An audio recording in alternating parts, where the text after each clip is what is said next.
네, 시청자 여러분, 스픽스의 디톡스 시작하겠습니다. 오늘 디톡스는 이현주 전 의원 그리고 전계환 시사평론가와 함께 하겠습니다. 안녕하세요. 네, 안녕하세요. 예, 오늘 김종대 전 의원 대신 전계환 평론가님이 나오셨습니다. 한 말씀 해주신다면. 원래 제가 야구 선수를 치면 대타 전문인데요. 예. 한 번씩 홈런을 칩니다. 오늘 특별한 결심을 하고 김종대 의원보다 약간 더 잘해보겠다 이런 결심을 하고 나왔습니다. 잘 부탁드리겠습니다. 그러시라고 제가 좀 잠깐 목이 베었던 것 같습니다. 네. 준비한 홈런 있습니까? 홈런은 이제 준비하는 게 아니고 이제 투수가 던지는 공을 보고 제때 쳐야 되니까요. 오늘 질문을 잘해주시기 바랍니다. 알겠습니다. 예, 일단 어느 공을 던질지 긴장이 되는데요. 오늘도 크게 두 가지 주제를 가지고 얘기를 하겠습니다. 총선을 앞두고 최근에 뉴스에서 많이 안 보이시는 분이 있습니다. 바로 윤석열 대통령이죠. 이 얘기 좀 짚어보고요. 또 선거를 앞두고 윤석열 대통령이 안 보이는 대신 너무 자주 보이는 분도 있습니다. 국민의힘 한동훈 비대위원장인데 여러 정치개혁 메시지를 내고 있는데 이 부분도 평가해 보겠습니다. 그리고 오늘 민주당 이재명 대표가 피스 이후 15일 만에 당무에 복귀했습니다. 당무 복귀 첫 일성은 정권 심판이었는데요. 이 부분도 좀 짚어보도록 하겠습니다. 먼저 첫 주제, 사라진 윤석열 대통령을 영상으로 보겠습니다.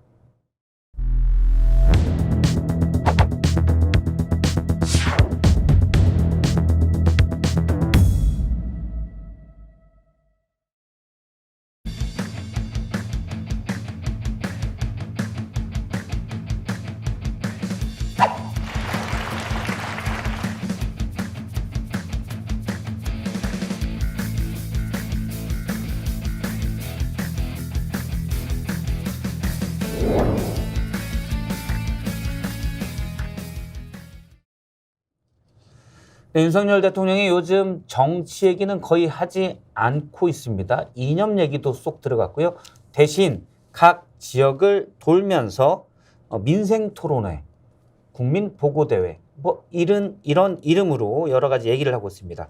먼저 이런 민생 토론회 어떻게 보세요? 그럼 선거운동하고 계신 거죠? 대통령이 선거운동을 한다고요? 원래 하면 안 되죠. 그런데 이런 식으로 이제 하는 거죠. 각 지역을 왜 돕니까? 각 지역을. 그리고 왜 갑자기 민생에 관심이 보이십니까? 거의 관심도 없으시더니. 그죠? 네. 그리고 또 거기서 이제 가가지고 이런 뭐 지역 관련된 얘기 뭐 하실 거 아니겠어요? 반도체 투자 얘기도 했고요. 재건축 안전진단을 면제해주겠다. 그거 다 공약 면제, 아닙니까? 이런 선거 얘기도 공약? 해주고. 예. 네, 선거 공약이죠.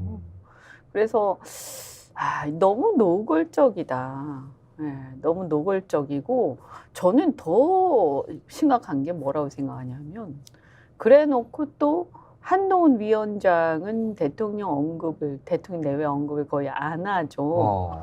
그래서 여기서 뭐냐 굉장한 국민 기만이 이루어지고 있다. 네. 기만이다? 네, 그럼요. 왜냐하면 우리가 잊지 말아야 할 게 여전히 윤석열 대통령 임기가 3년 남았습니다. 그런데 자꾸 뭐 일각의 어떤 언론에서 6.29 얘기하고 노태우 얘기하고 물론 그래서 뭐 특검법을 완전히 무산시키는 거를 보면서 그죠? 거부권 행사까지 이루어지는 걸 보면서 국민들이 그런 착각은 안 할 거라고 저는 믿습니다만 그러나 어쨌든 간에 마치 한동훈이 나와서 막 이렇게 왔다 갔다 하면서 그 한동훈으로 윤석열 대통령이 바뀐 것처럼 이런 이제 착시 효과를 불러일으키는 거죠. 근데 윤석열 대통령 임기가 3년 남았습니다. 그러니까 과거에 노태우 대통령 때는요, 6.29 할 때는 전두환 대통령의 임기가 끝났을 때죠. 예. 그러니까 미래 권력에 대한 얘기가 있을 수가 있는 거예요. 그죠? 어차피 이 총선 이후에 이 총선으로 당선된 그 의원들은 누구랑 같이 누구에 대한 견제 또는 누구에 대한 그 지지와 함께 일을 할 것이냐라고 하면 이미 지나간 대통령이 아니라 그 미래 권력, 즉 그 당시에 보면 노태우 대통령과 함께 이 어떤 국회를 이끌어갈 의원들을 뽑는 것이다. 그러니까 뭐 내각제는 아니지만 어쨌든 그런 의미를 가지고 국민들이 투표를 하는 거죠. 근데 지금은요, 한동훈 위원장은 다음 권력이 아니에요. 일단 당선 여부를 떠나가지고 대통령 선거가 3년 후에 있습니다. 그러니까 3년 동안 여전히 윤석열 대통령을 우리는 보고 있어야 되는 거고요. 지금까지 본 것과 똑같은 혹은 더 심한 상황을 보게 될 것이고 예. 이 윤석열 대통령을 견제할 거냐 아니면 지지할 거냐를 가지고 뽑으면 되는 거예요, 총선을. 근데 한동훈 위원장은 그냥 크게 신경 쓸 필요가 없다. 마치 한동훈 시대인 것처럼 보이지만 전혀 아니다. 지금은 여전히 선거가 끝나면 사라질 것이다. 윤석열 시대다. 네. 저는 이제 대통령이 저런 행보를 하는 게 누구를 위해서 하는 거냐.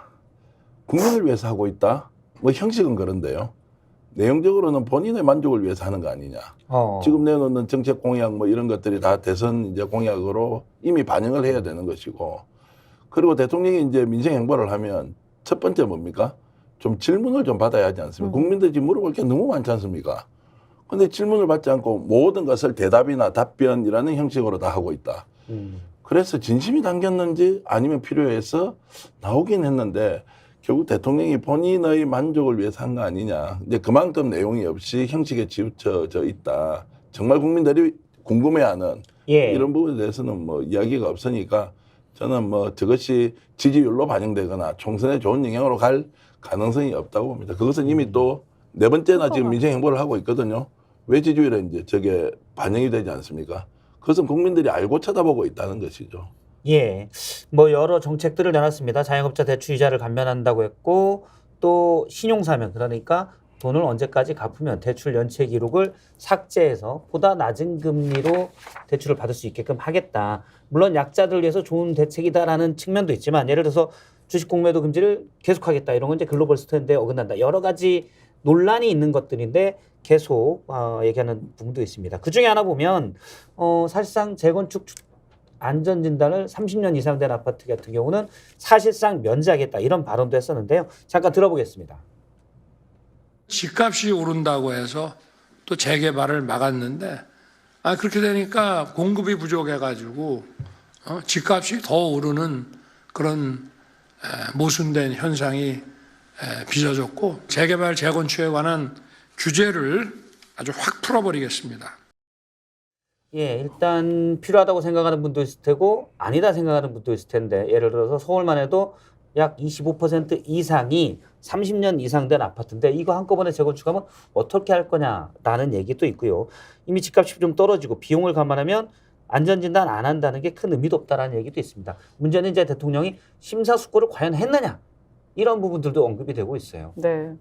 이분한테 지금 대선 때 본인이 부동산 관련해서 무슨 공약을 하고 어떻게 얘기를 했는지 다시 좀 들려주셔야 될 것 같아요. 예. 이전에 이제 문재인 정권 때 집값을 잡겠다고 무리하게 막 해가지고 오히려 역효과가 일어나고, 그래서 풍선 효과가 일어나면서 사실은 부동산 정책 때문에 상당한 신뢰를 잃었지 않습니까? 그러면 말이죠. 이걸 시장의 원리에 맡겨놓겠다. 그러면 그때는 금리가 매우 낮았기 때문에 유동성이 풍부하니까 돈이 몰려가지고 어쨌든 집값이 올라가는 상황이었다면, 지금은 금리가 높아지고 뭐 어쨌든 일정하게 좀 정체 상태이긴 합니다만 일단 상당히 높아졌죠, 지난번에 비해서는. 그래서 기본적으로 부동산 가격이 조정기에 들어가 있는 거예요. 그러니까 굉장히 높게 올라갔대, 급등했던 집값이 이제 정상화되고 있는 과정인데, 본인 말대로 그 당시에 시장 원리에 맡겨놓을 거였으면 지금 이렇게 집값이 어느 정도 내려가서 안정화되는 상황을 지켜볼 수 있어야 돼요. 근데 이걸 못 참겠다 이러고는 막 부풀려서 지금 투기 수요를 갖다 조장하고 있는 거 아닙니까, 지금? 그러니까 왜 집값이 올랐다가 시장에 따라서 정상화될 때는 그냥 내버려 둬야 또 싸질 때 사는 사람도 있을 거 아닙니까? 근데 왜 이러는 걸까? 그리고 왜 안전진단 저거는 갑자기 들고 나왔을까? 제가 이렇게 보면 윤석열 대통령의 본심은요, 특정 건설업자들이나 특정 지역에 대한 혜택을 주고 싶은데 그게 안 되니까 이런저런 핑계 대시는 것 같아요. 그래서 지난번에는 뭐냐, 등촌 주공을 갖다가 어떻게든 소화를 하려고 그래서 지원까지 해주지 않았습니까? 분양에 대한 지원까지. 그것은 대통령이 뭐 한다고 그런 원래 것까지 실거주 신경 면제 쓰나요? 요걸 얘기했었는데 법은 바뀌지 않았죠. 그 다음에 또 지금 완전히 난 뭐 저런 거는 제가 볼 때는 뭐 음마 아파트라든가 몇 개 있어요. 그래서 그분들 참 좋아하실 것 같아요.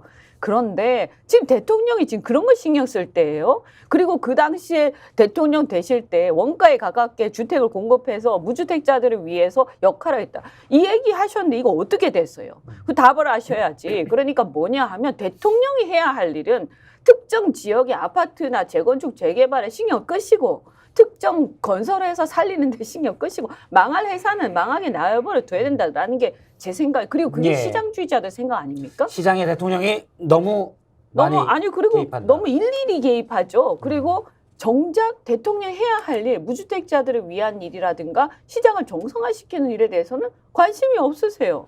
그 우리가 이제 시장 이야기하면 보통 첫 번째는 시장의 신뢰, 두 번째는 불확실성을 이제 예. 제거해 주는 것. 그것은 설사 위기가 오더라도 그 불확실을 제거하고 위기를 바라보는 것.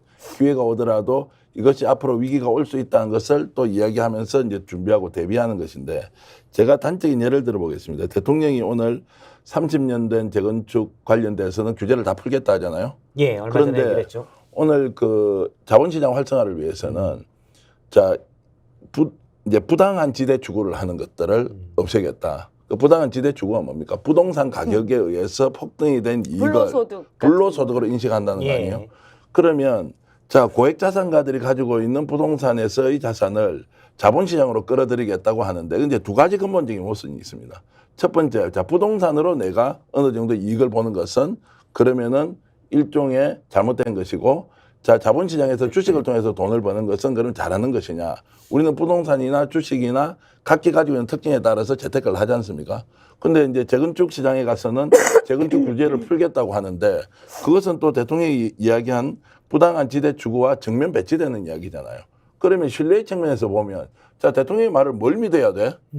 그리고 실제 저게 가능하겠어? 아마도 다수의 시장주의자들은 대통령은 저렇게 말을 하지만 시장에서 반응을 대통령을 신뢰하면서 움직일 가능성은 없다, 이렇게 이미 진단을 하고 있고요. 크게 그리고 신경 안 쓰겠다. 안 써줘. 그러니까 이제 부분적으로 태형을 살릴 거냐 말 거냐, 뭐 건설 피해법 문제 어떻게 할 거냐. 야 지금 표가 안 된다고 하니까 재개발 재건축 조합에서 뭔가 요구를 한다, 이것은 받자, 명분이 있다, 이러면서 실제로 정책이 가져야 하는 신뢰가 상당히 필요에 의해서 붕괴되면서 재생 반복되는.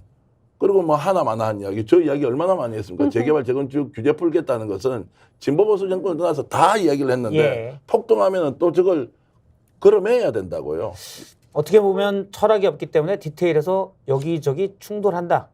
그래서 시장이 신뢰가 없고 사실은 시장도 별로 귀담아 듣지 아니, 않는다. 그리고 이런 제가- 말씀. 사실 제일 편한 거는요, 그냥 필요할 때 요구하는 대로 받아주는 게 가장 간편한 정치일 수 있어요. 예. 그런 것 아니냐라는 생각이 드는 거죠. 아니 그러니까 제가 볼 때는 본인도 자신이 무슨 얘기하는지 무슨 말하는지 잘 모르시는 거 아닌가 이런 생각이 좀 들고요. 모르고 그냥 한다. 예. 아니 그러니까 그때마다 누가 막 얘기하고 그 얘기가 계속 들리고 또 그게 표에 좀 도움이 되겠다 싶으면 깊이 생각 안 하고 그냥 얘기하시는 거예요. 그리고 나중에 곧 이어서 그와 완전히 정반대 얘기를 또 하시죠. 예를 들어서요.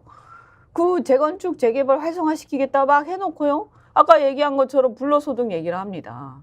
그 무슨 그 앞에 그 두 가지는 서로 양립하기 어려운 얘기거든요. 그 다음에 아니 그리고 주식시장 얘기를 하는데 주식 양도세라든가 뭐 이런 거 폐지해서 주식시장을 활성화시키겠다라고 얘기를 해놓고요. 그 다음에 공매도 금지를 갑자기 그것도 어느 날 예고를 하고 차근차근 하는 것도 아니고요. 갑자기 오늘 밤에 발표하고 내일 모레 시행합니다. 이렇게 되면 누가 주식시장에 투자를 할까요? 왜냐하면 예측 가능성이 떨어지는데 내가 여러 가지 시그널을 갖다가 시장에서 보고 내가 그 시장의 신호에 따라서 투자도 하고 차익 실현도 하고 하는 건데 그 시장 자체를 믿을 수가 없으면 누가 투자하겠? 당연히 기관 투자자나 외국인 투자자들이 빠질 수밖에 없거든요. 그러면 당연히 우리나라 주식시장은 이게 굉장히 추락할 수밖에 없는. 지금 어떻게 보면 다른 나라 주식시장은 원래 주식이라는 것은 선행지수기 때문에 예. 이제 이 경기가 풀리기 시작할 때 지금 아직 안 풀렸지만 조금 이게 이제 바닥을 찍지 않았냐 싶을 때 보통 좋아지기 시작한단 말이에요. 그래서 다른 나라 주식 시장은 지금 좋아요. 그런데 우리나라 주식 시장만 죽을 쓰고 있단 말이에요. 이게 왜 그럴까? 이게 양도세 때문에 그동안에도 다 똑같았는데 왜 갑자기 그것 때문이겠어요? 그게 아니고 지금 이 정부가 갑작스럽게 마음대로 어떤 걸 툭툭 던지고 그다음에 PF 같은 경우에도 대응을 하는 거라든가 이런 것들을 보면 그냥 그야말로 원님 마음대로 식으로 경제를 관치 경제를 하기 때문에 기본적으로 제가 볼 때는 이 대한민국 정부에 대한 신뢰, 예측 가능성을 우리 믿을 수가 없구나. 그래서 심지어 우리나라 주식 시장에 투자하시는 우리나라 개미들도 이제는 한국 시장에 투자를 안 해요, 이제. 예를 들어 공매도 금지 같은 경우는 많은 소액주주들이 또 원하는 부분이기도 하지만 글로벌 투자자들로부터는 신뢰를 잃었다. 여러 이제 논쟁적인 부분들이 많은데 제도 자체도 그런 예. 문제가 있지만 제가 하는 얘기는 뭐냐면 그런 뭘 하나를 하더라도 예측 가능하게 하는 게 예. 자본주의나 시장에서는 필수적인 것이거든요. 그렇잖아요. 그렇죠. 그런데 어떻게 하냐 하면 갑자기 발표하고 갑자기 시행을 합니다. 대통령의 철학을 모르겠으니 예측이 불가능하다. 뭐 이런. 아니 예측이 불가능하면 갑자기 어떤 일이 대통령 마음에 따라서 왔다 갔다 하게 되면요. 이 시장은 이제 믿을 수 없는 시장이 되는 거죠. 예. 그러면 투자를 리스크가 너무나 크기 때문에 우리가 예를 들어서 이 동남아에서 아주 이제 후진국이라든가 아프리카라든가 뭐 예를 들면 중동이라든가 이런 뭐 그 나라들이 다 못 산다는 의미가 아니고요. 정치가 불안정한 나라에 투자를 잘 안 하죠. 그리고 투자를 할 때는 리스크를 감안해서 해칭을 하고 거기에 디스카운트를 하지 않습니까? 지금 그 현상이 한국 시장에서 일어나고 있다는 거죠. 그러니까 정치가 이제 불안정하냐, 정권이 불안정하냐, 이것은 좀 논쟁적이고요. 제가 보기에는 이제 정권이 불안정하죠. 제가 이제 글로벌 펀드입니다. 해외에서 자본을 한국에 투자해서 돈을 벌려는데 실제로 지금 뭐 그 주식 양도 차익과 관련된 과세 문제가 중심이냐? 저는 그거보다 남북 간의 지금 예를 지정학적 위험, 예. 남북 전쟁이 일어날 수 있다. 그러면 당장 한국에 투자를 하려고 하면 뭘 봐야 되지? 제도라는 것을 고려하겠지만은 근본적으로 시장이 불안정한데 그 불안의 요인이 한국이 예를 들어 중국과 러시아와 너무 갈등 관계가 심해서 경제가 어떻게 될지 모르겠는데 북한과 관련해서 군사적 충돌이 일어날 수 있는데 그러면 내 돈 투자하는 게 문제가 아니고 어떻게 빼지? 이런 걱정을 하면서 왜 전 세계 주식 시장이 상승 국면에 있는데 우리 시장만 이 모양 이 꼴이냐? 이게 양도 소득세의 문제냐? 저는 아니라고 보고요. 우리 환경이 갖고 있는 대외적 특수성이 첫 번째고 두 번째 이것을 관리하는 정권이 얼마나 안정적으로 위험 요인을 제거해 나가느냐. 어떻습니까? 최근 그런 게 높아진 보입니까? 한반도 긴장이 주식시장에도 지정학적 리스크로 영향을 많이 주고 있다고. 제가 듣기로는 그게 가장 크다는 거예요. 그거는 한국, 예. 원래도 우리가 갖고 있는 코리아 디스카운트 요인이었고요. 예. 근데 그게 더 심해지고 있는 거죠. 그런데 이게 그러면 그냥 외부적인 요인에 의해서냐? 우린 가만히 있는데 북한이 갑자기 저러고 있는 거냐? 사실 그런 부분에서 북한하고의 대북 간의 관계를 평화롭게 안정적으로 관리하는데 우리 정부가 실패한 거죠. 리스크 관리에 실패한 거예요, 한마디로. 예.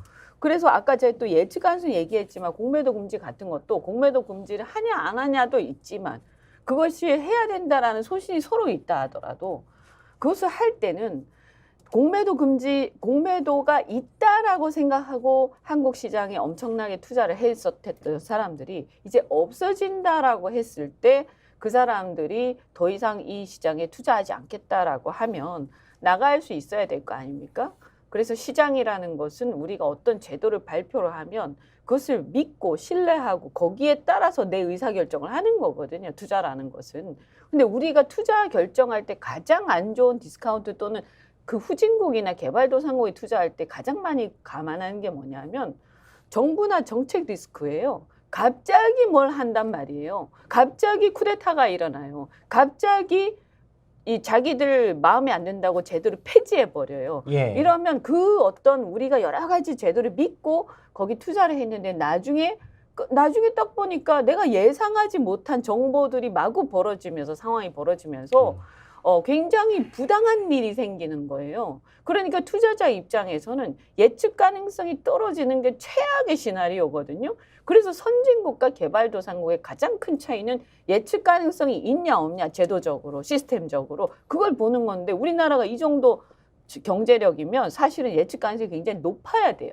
근데 우리나라 불행히도 마치 중국이나 러시아 수준이라 이 말이에요. 이게 말이 되느냐는 거지. 예. 근데 지금 이제 거기에 예. 지정학적 리스크를 또 얘기해 주셨는데 최근에 이제 북한 지난 15일이죠. 김정은 국무위원장이 대한민국이 제일 주적이다. 0.01mm라도 침범하면 전쟁으로 간주하겠다. 사실 한반도 얘기가 상당히 커졌어요. 이 부분도 금융이나 투자, 경제에 직접적인 영향을 끼치고 있다고 보시는 거고요. 뭐 당연하고요. 과거에는 이런 얘기를 하더라도 이제 시장에서 반응을 보일 때, 야, 그 실제 그럴 일이 있나? 지금 뭔가 음포 놓고 얼음장 놓는 거지. 북한이 늘 하던 실제로 소리야. 하는 소리다 이랬는데 제가 오늘은 이제 충격을 받은 거는요. 로버트 갈루치라고 기억나시죠? 90년대 북한 비핵화를 위해서 클린턴 정부 때 예. 나섰던 그 한반도 특사가 실제로 대한민국 한반도에 핵전쟁의 위험이 있다고 미국의 고위 관료를 했던 외교관이 그 얘기를 했단 말이에요. 그러면 시장에서 우리가 바라볼 때는 과거에는 이게 북한이 그냥 음포 놓고 헛소리하고 있구나, 뭐 무슨 그런 일이 있어 이런 정도였는데 지금 이제 신원식 국방부 장관이나 윤석열 정부가 하고 있는 대북 정책 이런 걸로 봤을 때 실제 상황이 될 수 있다고 하면 아까는 불확실성은 제거해야 된다고 하지만 불확실성의 문제 아니라 실제 상황이 뭔가 벌어질 수도 있겠다고 할 경우에 이 불안 요인은 불확실성 제거와 전혀 다른 양태의 또 불안으로 오기 때문에 이게 시장의 충격이 매우 클 것이다. 우리야 그냥 이 땅이니까 살지만 외국인 투자자들이 저기 전쟁 날 수도 있겠네? 그러면 굳이 투자할 필요가 있겠느냐? 뭐 이런 것도 나올 수가 그러니까 있겠습니다. 대통령이 이게 제도 관리를 할 게 아니고 그런 위험 요인을 관리하는 것을 아니, 어떻게 할 그 건지. 위험 요인을 본인이 더 키우고 있는 거 그러니까요. 아닙니까? 제가 말씀드리면 이 이제 정부가 최악이죠. 최악. 정치를 국내에서 잘못하는 문제가 아니라 국제사회 그리고 글로벌 경제 환경에서 굉장히 큰 불안 요인을 자초하고 있고 본인이 자초하고 그것이 시장에 있는 그대로 영향을 미치지 않습니까? 예. 그래서 환율 문제도 지금 해결이 안 되잖아요. 예를 들면 이런 거예요. 옆집에 굉장히 난폭한 사람이 살고 있다고 쳐봐요. 그래서 그 사람이 조금만 건드리면 그냥 위험하다. 근데 어쨌든 옆집에 살고 있어요. 주치자, 불황아. 그죠? 예, 뭐 어쨌든 양아치. 옆집에 살고 있단 말이에요. 그러면 그 옆집하고 그럼 내 싸워야 되겠어요? 그 지금 어떤 꼴이냐 하면 가능하면 자극하지 말고 어떻든 간에 이 상황을 잘 관리하는 게 중요한 거 아닙니까? 예. 매니지하는 게. 그런데 윤석열 대통령은 끊임없이 싸움을 걸고 있어요. 그 위험한 왜 옆집에다가. 불황아랑 멱살잡이를 하냐? 뭐 이렇게 볼수 싸움을 있겠네요. 계속 걸고 있다니까. 계속 가만히 있는데도 막 야구르지 너는 나쁜 놈이야. 네가 나한테 덤빌 거라는 거 다 알고 있어. 이러면서 계속 왔다 갔다 하는 거예요. 집 앞에. 근데 여기서 중요한 그럼 어떻게 거는 되겠어요? 신념 체계에 의해서 가치관에 의해서 그렇게 싸우는 게 아니고요. 예. 요즘 더 놀라운 것은 이제 아이고. 총선을 앞두고 의도적으로 이런 걸 한다는 느낌들이 들어서 정말 이런 수준이야? 그래서 예전에는 사람마다 정치인에 따라서 우리가 다르게 시각을 가질 수 있는데 어느 정도 이해를 했는데 지금 윤석열 대통령이 하고 있는 행태는 실제로 이해를 못 하겠다. 도저히 받아들일 수가 없다. 그래서 생각이 다른 사람이 아니라 근본적으로 종류가 다른 사람이다. 이런 생각이 제가 들 정도로 요즘은 대통령이 하는 이념의 행보나 문제가 아니죠. 이거. 그러니까요. 네. 기본적으로 상황 관리가 안 되는 사람인 네. 거예요. 저도 이제 말만 듣고 이렇게 중재만 해야 되는데 진행자지만 한마디 하면 제가 다른 방송에서 한 표현이 있었어요. 예. 해방 이후에 힘만 믿는 평화는 마동석만 가능했다. 예. 대통령은 자꾸 이제 힘에 의한 평화라고 하는데 힘에 의한 평화가 아니고 이제 힘만 믿는 평화. 힘도 그러니까. 중요하지만 밑에선 물 밑에서는 상황 관리를 해야 되잖아요. 아니 그러니까 그게 없다. 이 힘에 의한 평화라는 것은요. 이게 국제 정치학에서 있는 얘기인데요. 말하자면 처칠 같은 그런 경우인데요. 이 힘에 의한 평화는 뭘 강조하기 위한 것이냐. 국방력을 키우자라는 얘기를 할 때 하는 얘기예요. 예. 그러니까 우리가 힘도 없고 아무런 그 국방력도 없고 그런 데 대해서 소홀히 하면서 말로만 평화를 외치면 평화가 유지가 되냐라는 거기 때문에 결국 말없이 힘을 키우자, 자주 국방을 하자 할 때 이 얘기 하는 거예요. 예. 그리고 그 말로 다 힘세다 힘세다 그런 게 아니고요. 그럼요. 그리고 미국 같은 팍스 아메리카나 시대에 일극 체제의 그 세계 최고의 어떤 국력을 가진 미국 같은 나라들이 다른 나라들의 어떤 그 도발을 갖다 제압할 때 때때로 힘에 의해서 제압할 필요가 있다. 왜냐하면 평화를 위해서. 그 얘기를 할 때 하는 거예요. 그러니까 최고의 힘을 가진 강자가 하는 얘기예요. 그러면 우리는 입장에서 이걸 얘기를 할 때는 대통령이 만약에 이 얘기가 자기 소신이고 철학이면 우리도 자주 국방을 해야 된다. 그래서 이게 지금 앞으로 우리 갈 길이 멀었기 때문에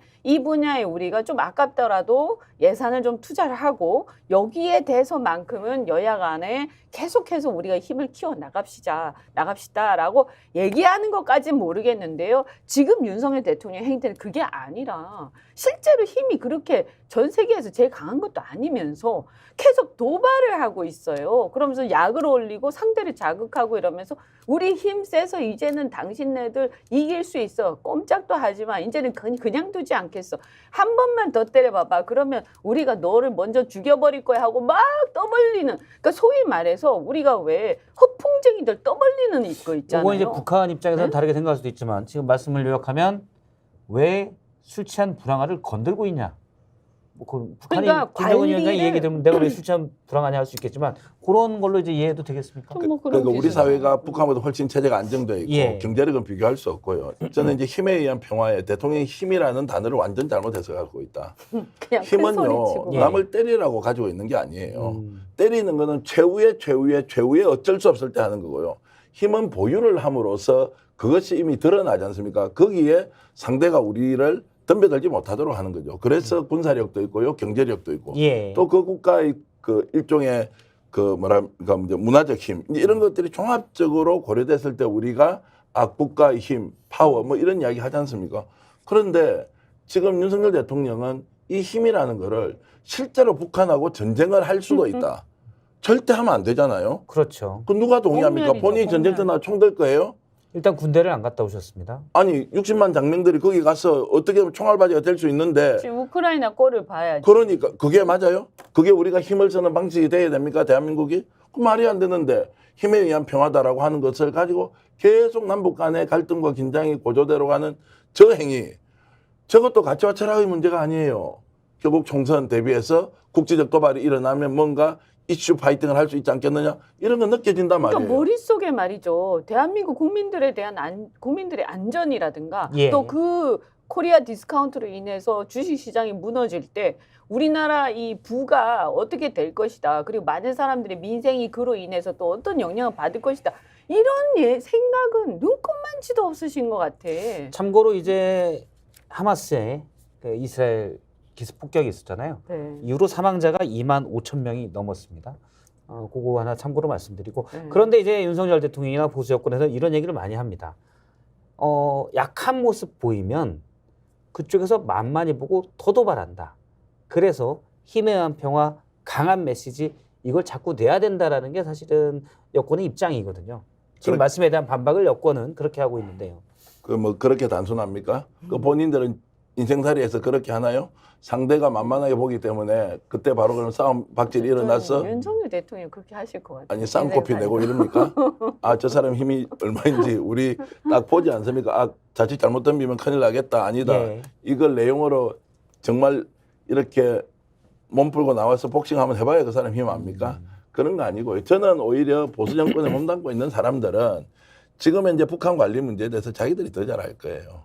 예를 들어서 남북이 하회와 협력을 통해서 가면 안 된다. 뭔가 정확하게 그 경계를 정해놓고 북한이 넘어오지 않아야 하는 선을 못 넘도록 해야 한다. 이런 것은 저는 보수 진보 정권의 차이가 날 수 있지만 근본적으로는 북한 문제는 관리입니다. 그리고 평화가 우선이고요. 국민의 생명과 안전이 우선이죠. 그 전제하에서 약간 다른 정책이 있을 수 있지만 저렇게 북한이 도발하면 바로 쳐서 예를 들어 군사적 충돌이 일어날 수 있다. 그 정도까지 상상하는 정권은 역대 어느 정권에서 제가 본 적이 없고 이거를 예를 들어 북풍 조작이나 이런 걸 해가지고 북한이 남침을 도발할 것처럼 분위기를 만든 건 있지만 실제로 충돌이 일어날 만한 상황을 연출하는 정권은 처음이라고 근데 이제 지금 보면 연출이란 말씀이 이제 정치적 상상력으로 표현하신 거죠. 그렇죠. 아니, 그렇게 지금 이제 가고 있지 않겠느냐. 그리고 이제 사실 또 북한이 그러면 현재 우리나라를 실제로 진짜 남침을 옛날 6.25 때처럼 그렇게 할 수 있느냐라고 했을 때 우리가 뭐 안이하게 생각할 일은 아닙니다만 현재는 북한이 그런 일을 하려면 우리가 예전에 남침 당시에도 우리가 그런 걸 알고 있었지만 그 당시에 소련, 스탈린의 전폭적인 지원이 있지 않았습니까? 그죠? 그리고 중국의 모택동의 그 어떤 묵인 이런 것들이 있었던 거죠.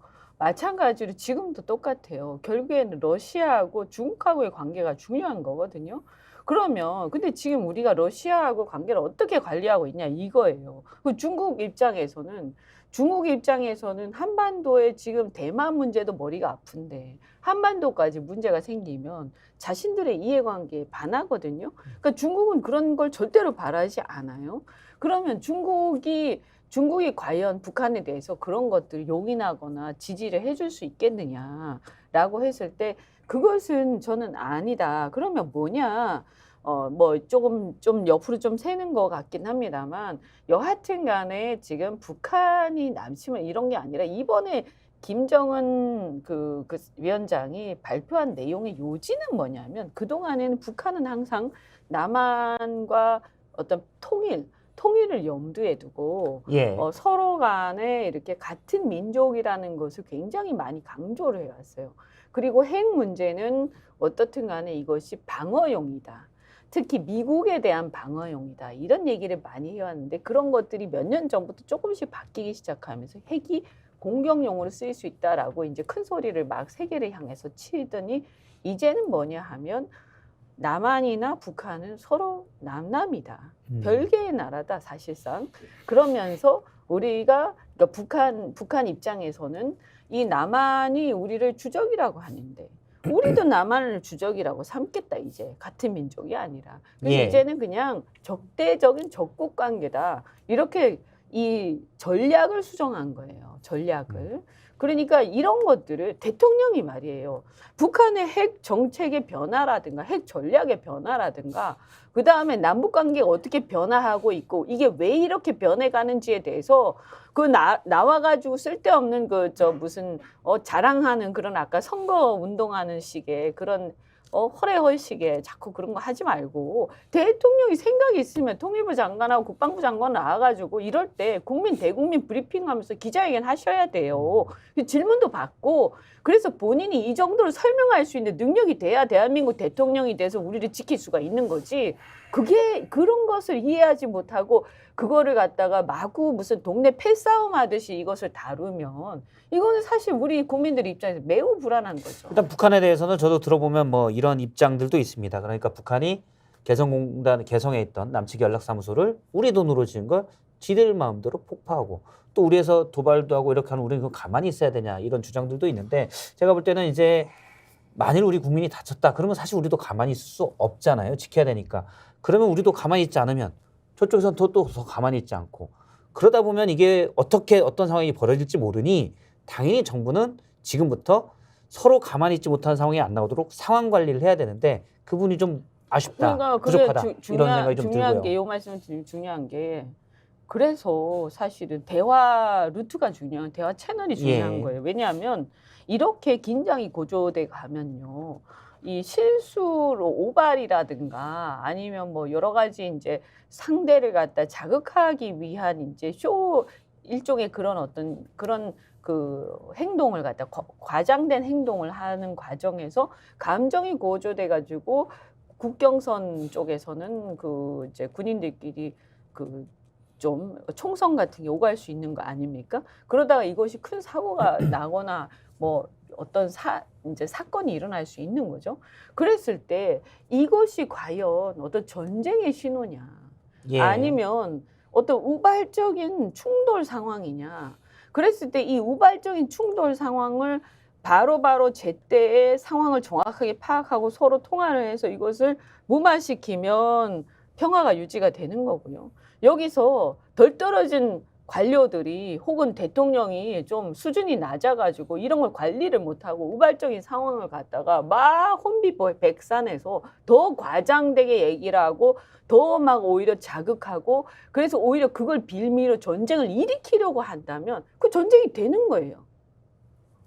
저는 윤석열 대통령이 이제 북한 김정은과 동급으로 노는 것이 본인에게는 도움이 되느냐, 한반도 평화에 도움이 되느냐, 북한과 맞대응을 하는데 북한이 내놓는 논리마다 야 너희들 그러면 가만히 안 둘 거야, 두들겨 팰 거야, 실제 전쟁이 날 수도 있어 이러면서 계속 북한을 이제 비방하잖아요. 그러면 지금까지 역대 정부에서는 북한이 남한을 비방하더라도 그 내용의 진위가 뭔지 판단했을 거 아니에요. 예를 들어서 이번에 헌법을 바꿔서 대한민국을 남한을 주적이다라고 이제 정하면 이 사람들 헌법 바꾸면 되지 왜 그것을 사전에 이렇게 말로 먼저 합니까? 말로 말폭탄을 막 터뜨리잖아요. 그럼 그 이면에 숨어 있는 게 뭐지? 예를 들어서 공산당을 장악하고 있는 김정은이 언제라도 그 헌법을 바꿀 수 있는데 안 바꾸고 저 말을 한다는 것은 일단 경고의 메시지고 그것은 확률적으로 적다 하더라도 대화의 틈을 좀 열어놓는 것이라면 예. 그 진위를 파악해서 국민들한테 소상하게 설명해야 되죠. 아까 말씀드렸듯이 로버트 갈루치 같은 정말 미국의 외교 전문가가 핵 전쟁의 위험이 있다고 하는 것도 국민 불안할 수 있고 시장이 불안하지 않습니까? 그 나와서 설명을 해야 되죠. 진위가 그것이 아닙니다. 라면서 좀 줄여나가야 되는데 오히려 그것은 가만히 쳐다보고 있고 그냥 두지 않을 거야. 그냥 두지 않을 거야. 이렇게 하면서 시장을 오히려 더 불안하게 만드는 것은 윤석열 대통령이 북한 대외 정책에 대해서 보여준 수준은 매우 수준이 낮다 이렇게 볼 수밖에 없는 일단 거죠. 저희가 지금 한반도의 높아지는 긴장에 대해서도 사실 준비한 주제는 아닌데 네. 이게 또 시급한 문제이기도 하니까 좀 얘기를 나눴습니다. 네. 그럼 앞서 처음에 저희가 이제 윤석열 대통령이 민생 토론회 등 국민 보고대회를 통해서 여러 가지 공약들을 내놓고 있는 부분에 대한 평가를 좀 해봤고요. 근데 그런 부분은 나오는데 정치적 메시지나 이런 부분은 없어요. 앞서 말한 정말 중요한 현안 한반도 문제도 있고요. 또 하나는 그 이른바 김건희 특검법도 있고요. 대통령이 근데 나올까봐 이제 겁나게. 사라진 이유 물어보려고 했는데 나올까봐 김건희 특검법 나올까봐. 예. 그런 것도 있고요. 아까 얘기한 것처럼 국민 기만술이죠. 총선에서 정권 심판론의 예. 프레임에서 벗어나고자 하는. 그래서 한동훈을 앞장 세우고 자신은 연막 뒤로 숨어서 국민들 시야에서 좀 사라지면 또 이렇게 좀 잘 잊어버리시는 분들이 잊어버리고 정권 심판에 대해서 막 화가 나고 막 분노했던 분들이 가라앉을 수 있잖아요. 대통령이 전면에 나서면 정권 심판론으로 프레임이 잡히니까 네. 화면에서 좀 멀어지는 게 잠깐 좋다. 사라지는 거죠. 근데 제가 아까 기만술이라고 얘기한 게 어차피 총선 끝나면 다시 나오기 때문에. 예. 네. 대통령이 가면을 쓰고 있는데 가면으로 보이는 모습과 가면 안에 숨어 있는 대통령 얼굴이 똑같을까 아닐까 저는 이제 그런 생각을 하는데요. 지금 이제 대통령 자신은 저렇게 하면 국민들은 어느 정도 동조를 하거나 민생 행보를 통해서 그 뭐 정치적 이익이 좀 있겠다 생각할 수 있지만 저는 전혀 그렇지 않다고 보고요. 지금 우리 국민들이 가지고 있는 윤석열 정권에 대한 심판 열기나 또는 국정 운영의 난맥에 대해서 느끼는 감흥이 대통령의 4차례에 걸친 민생 행보로 해소될 만한 수준이냐 훨씬 더 깊고 넓다는 거예요. 안 되는 거예요. 그렇죠. 그런데도 대통령이 이제 저렇게 하면 총선에 악영향이 될 거라고 있지 않겠나. 생각하는 거지. 큰 착각이죠. 잘못 알고 예. 있는 거죠. 그때 우리 그 강서 보궐선거 때도 예. 이긴다고 생각했다는 거 아니에요? 그래서 그때도 여론조사가요. 심지어 국민의힘이 이긴다는 여론조사도 상당히 나왔었거든요. 뭐 큰 차이는 아니었지만 어디인지 제가 말씀드리지 않겠지만 그래서 그런 걸 가지고 이긴다고 생각했다는 거 아니에요. 네. 그런 보고만 올라가서. 예. 제가 약간 이제 좀 추측을 하면요. 이런 거죠. 대통령이 지금 움직이는 저 민생 행보와 한동훈 비대위원장이 이제 하고 있는 일종의 혁신 행보가 사전에 각본이 짜여진 상태로 움직일 것이냐 아니면 상호간에 경쟁을 하듯이 이렇게 하고 있는 것이냐. 당연히 우리는 이제 합리적 추론을 하면 그 전자에 뭔가 이게 역할 분담이 되어 있을 거라고 보지만 저는 한편으로는요. 한동훈이 언젠가는 이 당을 총선까지 끌고 가려면 한번 밟고 넘어가야 될 건데 이런 부분에 대한 것을 추론하면 저것이 그냥 단순히 계획된 행보를 양쪽에서 하고 있다 이런 것보다는 오히려 경쟁을 하고 있는 상황은 아닌가 이런 것도 될 수가 없죠. 왜냐하면 그래요? 김건희 특검 자체를 갖다가 완전히 악법이라고 하면서 안 하는데 아주 정확하게 얘기하면 뭐냐면요. 한동훈 위원장은 윤석열 대통령하고 가장 오랫동안 손발을 맞춰온 사람입니다. 네. 윤석열 대통령 가장 오랫동안 자기가 손발을 맞춰온 사람이 지금 당을 접수해야 되는 거예요. 거기서 끝난 거죠. 그 접수가 안 되면요. 총선까지 못 갈 것 같은데 제가 보면 그러면 또 한동훈 다른 사람이라도 내세우겠죠. 내세운다. 일단 뭐 제가 들은 거는 여권에서 들은 얘기로는 처음에 말씀하신 예, 여권 분담이 좀 역할 분담이 좀 있는 것 같다. 있는 것 같다. 예, 지금 대통령이 전면에 나서봐야 김건희 여사가 바로 같이 등장해서 심리적으로 선거에 불리하기 때문에 지금은 한동훈, 그러니까 이재명 대 한동훈의 구도로 구도로 이제 선거를 치러야 된다는 프레임 생각을 바꾸고 싶은 여권에서 거죠. 하고 있는 것 같아요. 음. 그런 그럼 면에서 볼 때는 이렇게- 역시 신년 기자회견도 대통령이 안 나서겠죠, 그러면? 그렇죠. 그건 안 한다고 지금 얘기한 거 아닙니까? 공식적으로 밝히지 않았습니다. 근데 뭐 아무 말이 없이 신년이 지금 뭐 신년이 다 가는데 뭐 지금 1월 말이 다 돼 가는데 신년 기자 이때까지 안 장성철 했으면 소장은 이제 신년은 설날 기준으로 봐야 된다. 뭐 이런 부정 특별 기자회견. 그건 완전- 이제 신년 기자회견이 아니고 예. 명절 특별 기자회견 명절로, 뭐 이런 예. 거라고 봐야 되고요. 지금 보면 어쨌든 한동훈 위원 지금 윤석열 대통령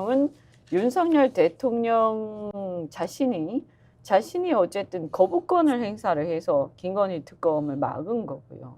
그 다음에 이제 이 한동훈 위원장은 그 과정에서 협상을 막음으로써 김건희 특검을 막았고 제2호가 다시 돌아왔을 때 이게 이제 무기명 투표가 되잖아요.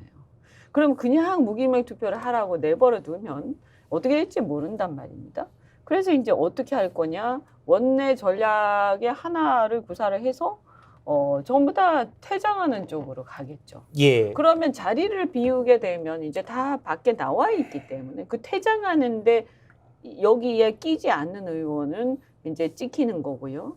일단 퇴장을 했으면 찍고 싶어도 못 찍는 거예요. 그래서 이거를 그냥 앉아서 투표를 해서 반대하는 걸로 혹시 하면 안 되기 때문에 한동훈 위원장 그런 역할들을 하는 거죠. 퇴장해서 확실하게 못 박는. 제가 그러면 앞서 이제 두 분 다 그럼 신년 기자회견은 안 할 걸로 보는 거죠? 못할 걸로 보죠. 못할 걸로. 예. 좀 하면 막 그런 질문들이 쏟아질 텐데. 첫 번째는 형식과 관련해서 이제 질문을 받아야 될 거 아니에요. 예. 신년 기자회견도 일방적으로 선언하고 만다. 그럼 질문을 받아야 하는데 어떤 질문일 거냐? 그럼 기자들한테 물어보면 자 김건희 특검법 어떻게 할 거냐? 명분백 문제 어떻게 할 거냐? 이거 질문 안 하면 그 언론사 다 문 닫아야 될 것 같은데 그 질문은 빼고 그냥 한다? 민생 그건 이야기만 한다? 진짜 할 완전히 수가 없잖아요. 뭐, 예. 그래서 안 하는 것이 아니라 못 한다. 이렇게 좀 또 하나는 지금 두 분이 말씀하신 대로 지금 총선을 여권에서는 한동훈 대 이재명 구도로 끌고 가고 싶기 때문에 굳이 대통령을 전면에 내세우지 않을 수도 있다. 신년하면 아무래도 이게 대통령 관심 보세요. 받으니까요. 이번 총선은 어쨌든 일반적으로 꼭 이번 총선뿐만이 아니라 항상 정권 중간에 있는 그 총선은 정권 심판 구도란 말이에요. 이게 큰 구도인데 이게 이제 이재명 대 윤석열이라기보다는 이제 야당 대 정권이죠. 정권 대 야당. 그죠? 이 구도를 깨야 되잖아요. 그럼 야당 심판을 하는 구도로 가야 된다라고 판단을 할 거고, 그럼 야당 심판을 할 때 뭘로 심판하냐? 두 가지가 있겠죠. 이재명 심판 플러스 운동권 심판. 이 두 가지로 갈 텐데, 그러면 이거를 윤석열 대통령 더 큰 거악이 이걸 심판할 수 없지 않습니까? 심판하자고 외칠 수도 없는 거고, 국민의힘은 이때 동안 어쨌든 윤석열 정권의 수하로 윤석열 정권 한 몸이었으니까. 그래서 한동훈 비대위원장이 사실은 윤석열 대통령과 한 몸임에도 불구하고 새로운 막 이렇게 1992 같은 티셔츠 입고 나타나가지고 마치 이준석이 빈 이 공간을 자신이 대체하면서 그러면서 이제 한동훈 비대위원장이 마치 이제 자기는 아무 이 어떤 그 누가 없는 아주 완전 목연한 사람인 양 행동하면서 그 야당을 갖다가 심판 대상으로 계속 공격하겠죠. 오늘도 보니까 뭐 김경률 회계상과 그 사람을 갖다가 마포 의뢰해서 그 정청래 저격수로 보냈던데요. 보낸다고 하던데. 그러니까 그런 것들을 계속 구사를 하는 거죠. 그러니까 어떻게 보면 안간힘을 쓰고 있는 거죠. 정권 심판 구도를 깨기 위해서. 일단 저 김경률 회계사에게는 비대위원이죠. 지금 좀 뒤에 다시 해보도록 하고요. 앞서 이제 정권 심판론을 없애려고 한동훈 비대위원장이 보다 더 전면에 섰다. 이런 분석들이 있었는데 다시 그래서 민주당에서는 정권 심판을 강조하고 있습니다. 오늘 민주당의 이재명 대표가 피스비 후 보름 만에 당무에 복귀를 했습니다. 첫 일성은 정권 심판 얘기입니다. 예, 지금 이재명 대표의 모습이 나오고 있는데요. 반창고를 붙이고 나왔었는데 뭐 얘기는 법과 펜으로 죽이려고 안 되니까 칼을 쓰는데 그러면도 본인은 죽지 않는다. 그리고 윤 정권 이번 선거를 염두에 두고 윤 정권 심판을 강력하게 예상을 했습니다. 이재명 대표가 이제 당무에 복귀했는데 이재명 대표의 숙제 선거가 이제 80여일밖에 남지 않았습니다. 뭐가 있을까요? 저는 이제 크게 두 가지로 보는데 첫 번째는 이번 경찰에서 은폐 축소 수사한 거 있지 않습니까? 이게 빨리 진실이 밝혀지도록 하는 조치를 저는 당사자이기도 하지만 당 대표로서 이 문제 적극적으로 나서서 국정조사를 했으라도 왜 경찰이 은폐하고 축소했는지 그리고 사건의 중요한 증거들이 왜 사라졌는지 이런 거 본인이 좀 직접 나서서 하면 좋겠고요. 어저께 국회에서 민주당 의원들이 뭐 160여 명 나와서 이렇게 막 규탄 대회를 하고 했는데 지금은 그 문제는 이재명 당 대표의 문제다. 당신이 당했기 때문에 나 문제 아니다. 이렇게 빠지면 안 된다고 생각하고요. 왜냐하면 국가 권력이 이렇게 사유화되고 사실은 살인 미수 사건을 경찰이 조직적으로 은폐한다. 이게 말이 됩니까? 현장을 그냥 30분 만에 치워버려요. 이런 부분에 대해서 저는 정치적으로 계산하지 말고 이재명 당대표가 정확하게 이거 따져보자. 우리 국민 모두 이렇게 당할 수 있다. 이런 거 하나 있어야 될 것 같고요. 두 번째는 지금 이제 본인이 공천 과정에서 여러 지금 이제 플랜들을 가지고 가야 될 거 아닙니까? 예. 그럼 그런 부분에서 첫 번째 이제 병립행이냐 아니면 연동형으로 가느냐 하는 이제 이런 정치개혁 과제에 대한 명확한 입장 지금 다들 이제 뭐 의심하거나 또는 뭔가 그래도 전향적인 조치를 하겠지라고 기대하는 거 하나. 두 번째 이제 공천 혁신은 어떻게 할 거냐 나오지 않습니까? 그러면 지금 뭐 예를 들어서 누굽니까 성남에 이제 출마했던 현건택 변호사 같은 경우에는 저렇게 해서 이제 결국에는 여론이나 또는 프레임에 갇혀서 낭만 측면이 있거든요. 이렇게 되면 음주운전 한 사람 제가 아는 사람만 한 10명쯤 돼요. 이거를 음주운전 한 번인데 그 당시에 어디서 음주운전했다고 쓰는 순간 그럼 다 아웃시킬 거냐. 사실관계 확인 없이 그냥 프레임 지워서 마녀사냥하는 거를 다 받아들이고 할 거냐. 그러면 이재명 당대표는 나중에 공천할 사람이 없을 텐데 그래서 공천이라는 문제와 관련해서 이재명 대표의 생각은 무엇이냐라는 것을 명확히 하고 국민들에게 판단과 평가를 받아야 한다고 봅니다. 여튼 뭐 이 대표 우선은 뭐 그 사건과 관련해서 한 가지 짚어야 될 게 우리 언론들은 계속 피습이라고 하잖아요. 예. 근데 제가 깜짝 놀란 게 주말 동안 뭐 이것저것 막 이렇게 기사들을 보다가 외신에서는 이거 암살 시도라고 다 얘기를 하더라고요. 그래서 assassination attempt라고 하던데 이 암살 시도라고 다 얘기하는구나 외신에서는. 그래서 깜짝 놀랐어요. 이걸 암살 시도 그렇네. 암살 시도 맞네. 그렇잖아요. 누굴 찔렀잖아요. 암살 시도잖아요. 근데 왜 암살 시도라고 얘기 안 하고 우리는 피습이라고 얘기할까? 민주당에서 이제 테러라는 표현을 쓰고 합니다. 그렇죠. 테러가 맞지만 사실은 겨냥한 거잖아요. 그러니까 불특정 다수한테 폭탄을 떨어뜨리거나 뭐 한 게 아니라 무작위로 찌른 게 아니라 겨냥해서 찌른 거기 때문에 암살 시도가 맞죠, 정확하게. 그럼 이 사건은 매우 심각한 거죠. 이거는 이 사건은요. 이 사람의 이 배후를 밝히지 않으면 이 큰일 나는 거예요, 이거는. 이런 나라가 어디 있습니까? 이게 옛날에 군사정권 때나 있던 일이지. 그러니까 민주화 이후에 처음 있는 일이 발생을 한 거고 그다음에 저는 이 사람의 신상을 왜 공개를 안 하냐.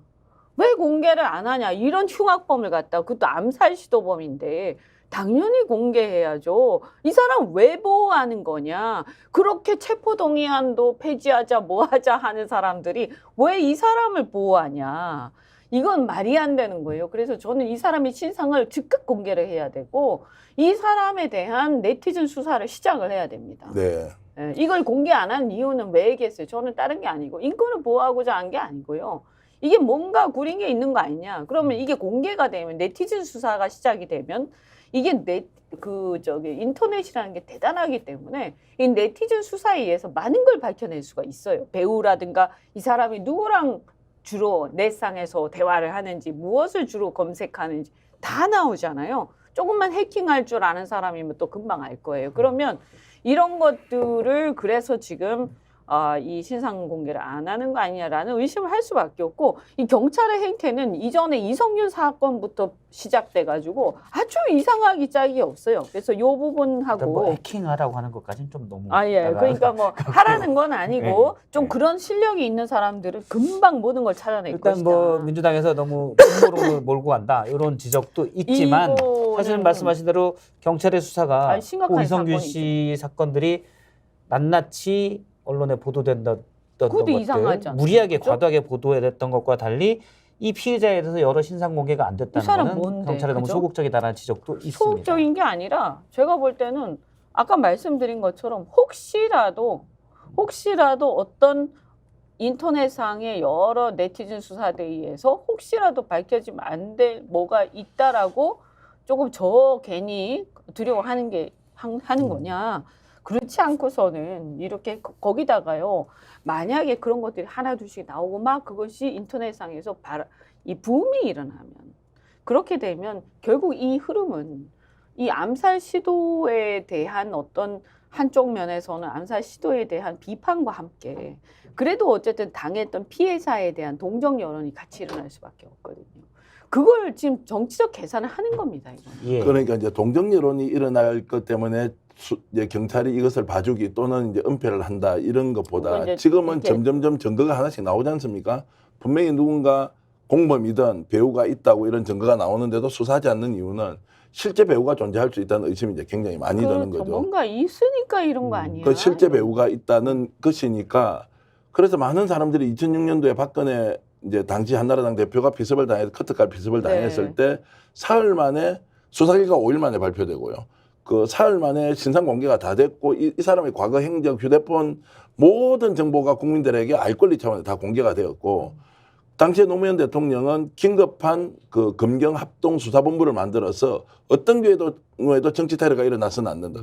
그리고 모든 언론이 테러로 규정을 했어요.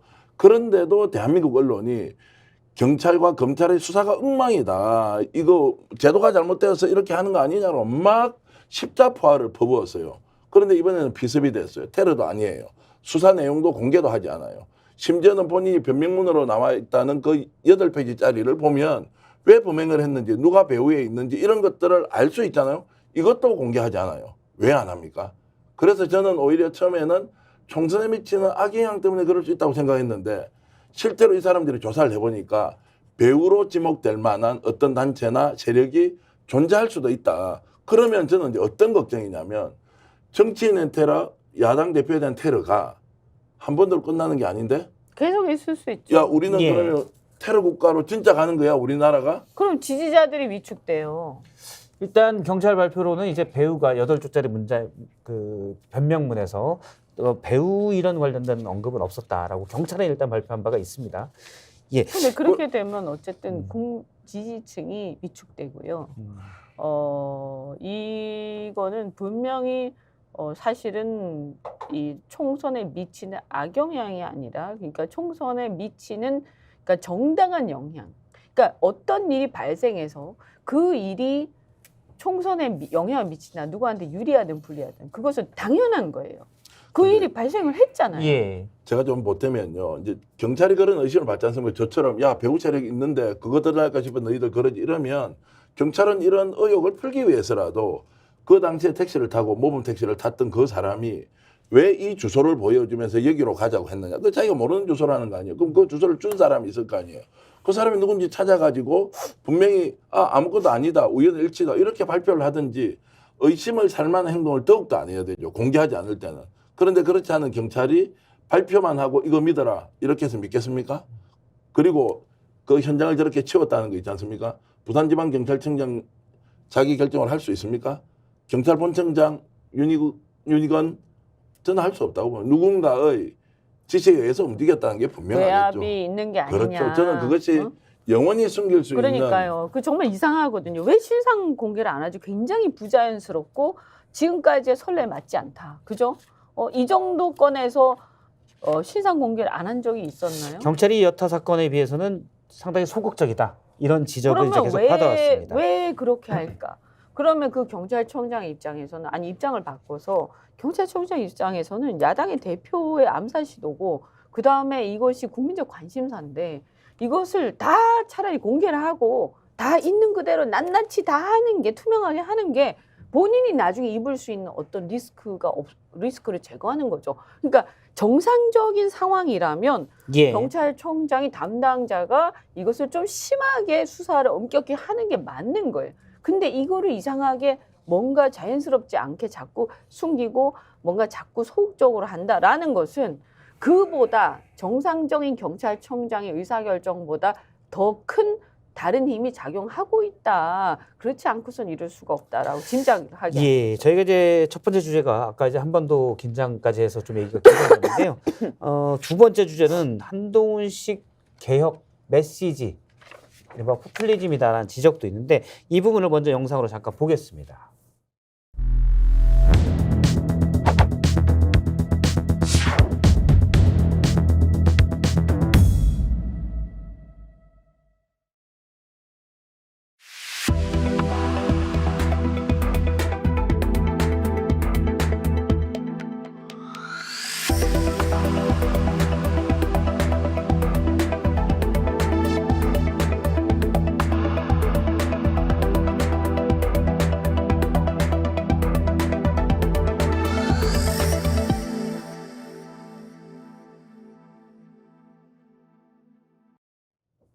요즘 매일 뉴스를 장식하는 건 국민의힘 한동훈 비대위원장입니다.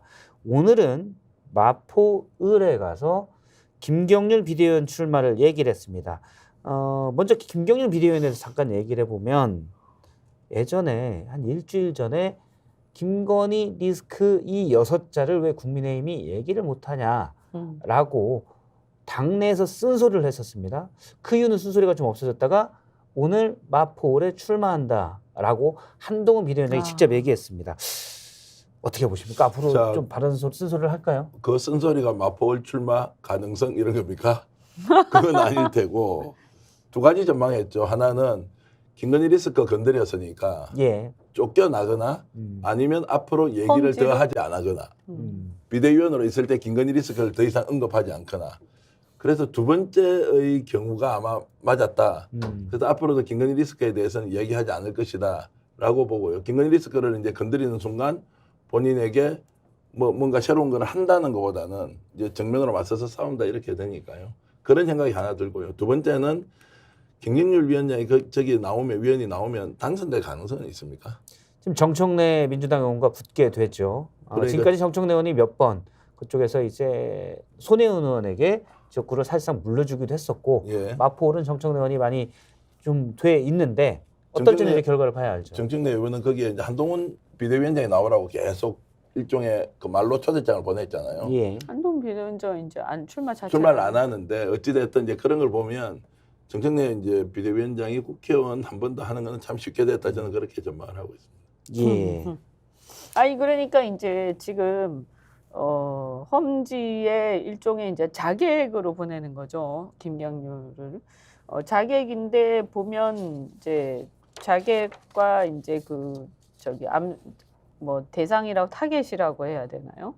타겟인 정청래 의원 사이에 이게 너무 힘의 차이가 좀 있어서 거기다가 이 마포을이라는 지역은요 굉장히 강북에서도 특히 민주당이 유리한 곳이에요. 젊은 사람들이 많이 살고 작은 평수의 아파트들이 많은 그런 곳이고 교육에 관심이 많고 이렇기 때문에 마포갑 같은 경우에는 조금 이렇게 보성에 좀 있습니다만 을 같은 경우는 완전히 그리고 이제 이 방송국들이라든가 방송 관계자들이 많이 살잖아요. 상암동이 이제 마포에 그렇죠. 들어가죠. 그러다 보니까 이 방송 관계자들의 특징이 뭐냐면 그래 좀 진보적인 성향이 또 많죠. 문화예술계.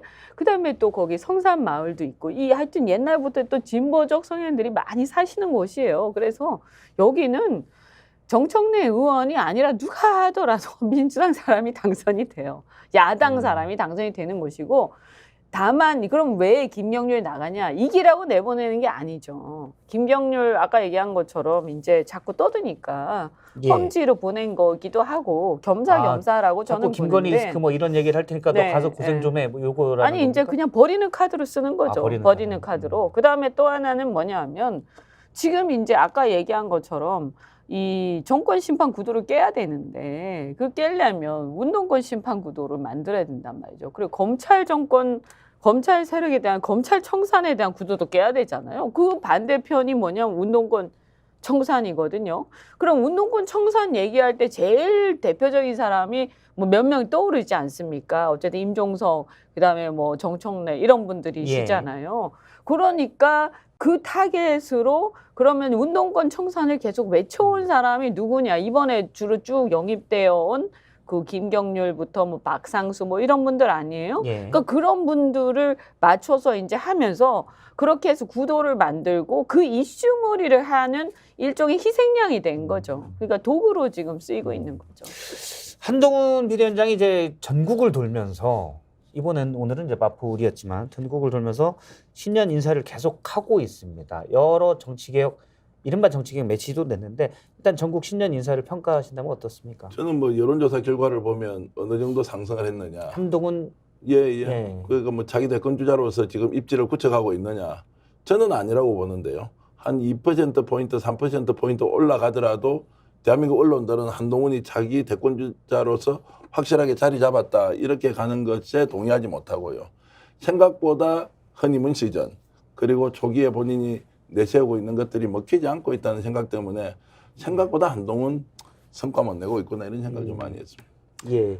일부 여론조사는 이제 대선 주자 지지율로는 이재명 대표와 오차범위 되다. 뭐 이런 평가도 있긴 했습니다. 아니 지금은 어차피 그냥 일종의 이렇게 정체 상태잖아요. 그래서 대선 국면도 아니고요. 예. 지금 대선 여론조사 의미가 없죠. 그건 뭐 다 많은 국민들도 알고 계시고, 다만 지금의 저 지지율은 뭐냐면 한동훈이 아니라 윤석열 대통령이 들어가도 뭐 비슷하든가 조금 덜 나오든가 그럴 것이고, 그냥 양 지지층이 결집해서 그래도 여전히 그 어떤 한쪽 당의 대표적인 대선 주자에 대해서 보내는 지지 정도, 이런 것이지 지금 나머지가 의미가 없는 상태이기 때문에요. 그죠?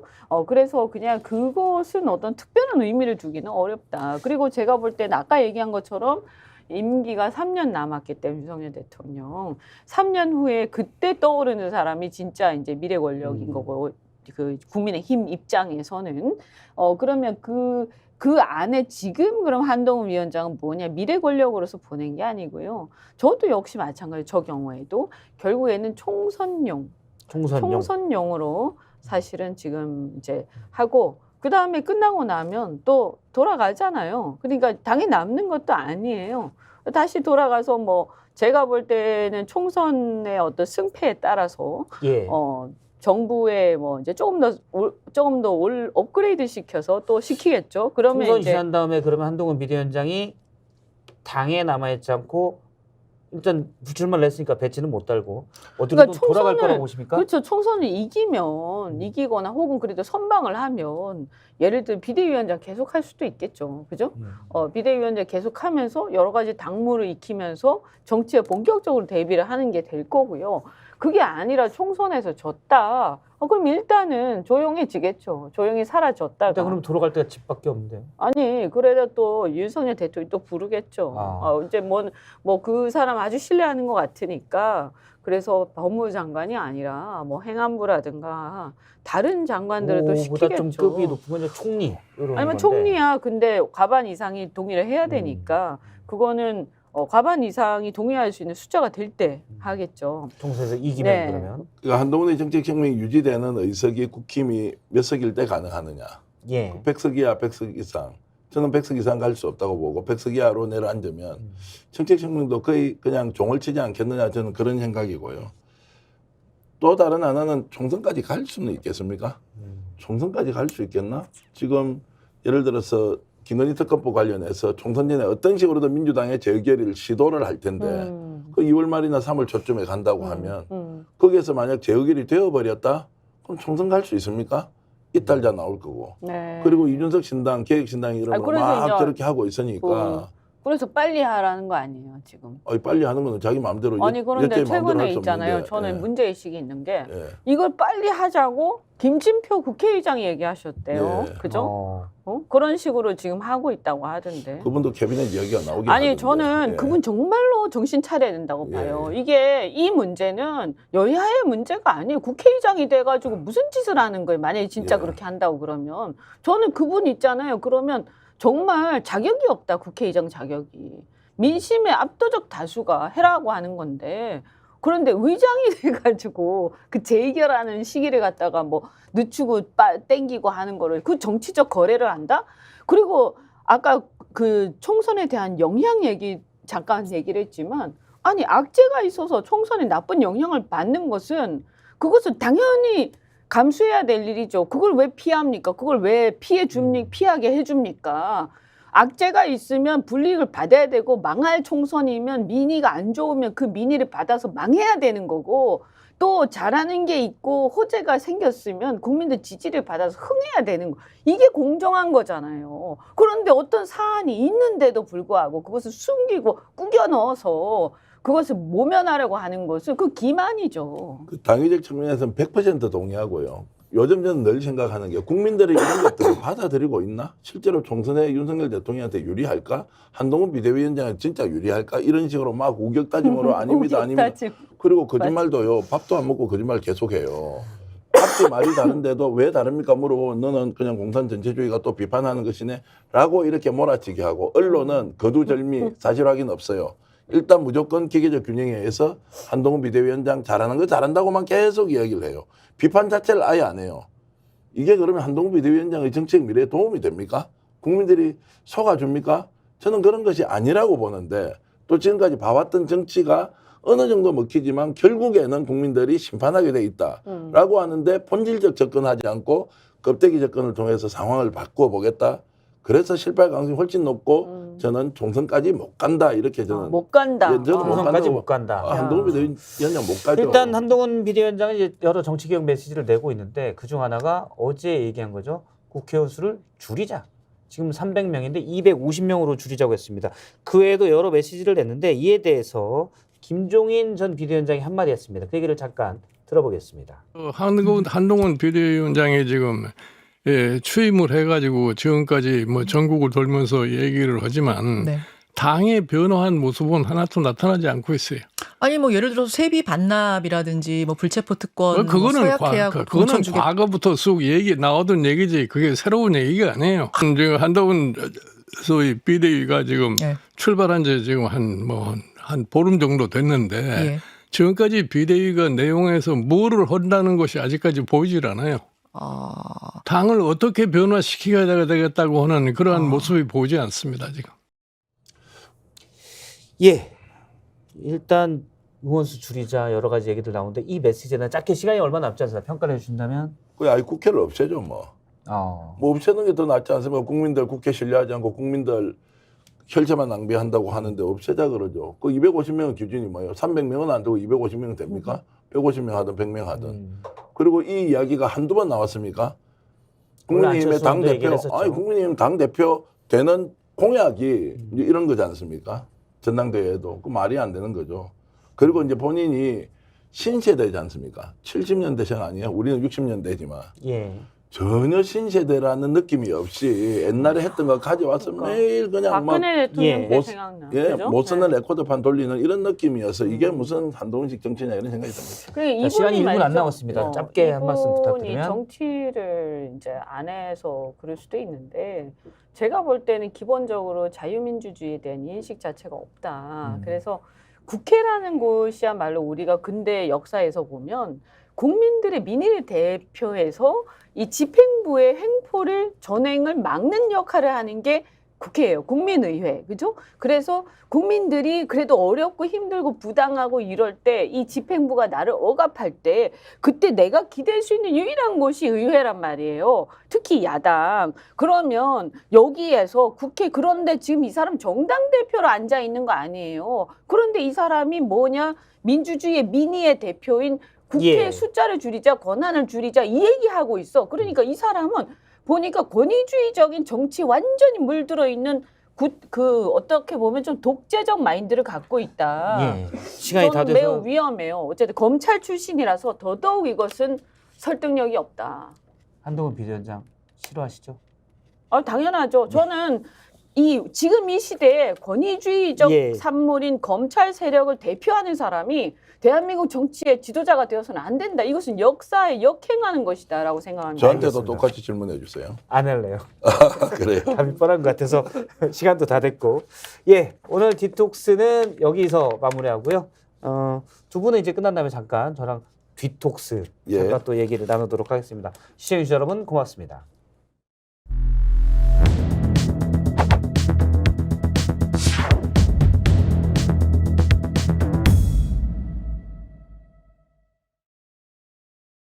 추워요, 어머니.